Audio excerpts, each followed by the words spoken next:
Энэ нэр арай дэнтнэ яра. Хөгжлийн бэрхшээлтэй хүний ажлын байрыг за яхаа төр авч олно. Дарангуулаар авч олно, булааж олно.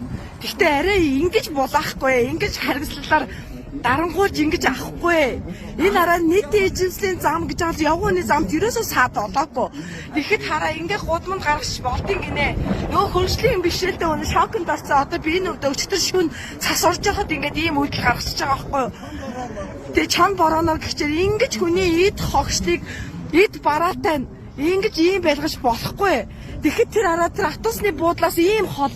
Тэгсэн чи тэр автобусны буудлын дээр энэ скутер дугуй, энэ өгцөн цэцэг, энэ өгцөн мод эдэр хинт хэрэгтэй юм бэ? Энэ цадаа олоогүй штэ хөршлийн бишэлтэй хүн энэ дээр тавиагүй бүр хаа байсан тэнд тавьцаа. Тэгээ явгууныхын зам чөлөөтэй явж байгаа манаха. Тэгэн гол скутер тэр дугуйнууд одоо хужаад байгаа штэ бид нар энэ мөнгө угаалтын юм нь болохоор энд ингээд нийт эзэмшлийн замыг эзлээд чөлөөтэй явж иж болдгийн гинэ. Тэгэн гутаа ядарсан хөршлийн бишэлтэй хүний төс ямар ч явгууны зам саад болоогүй тэнд байж хаа тэгж ивдлээд ингээд сүйдгээд арай энэ харгислал биш үү? Хөгжлийн бишэлтэй хүний ингээд дарангуул дээрлэх нь гэж юу байд юм бэ?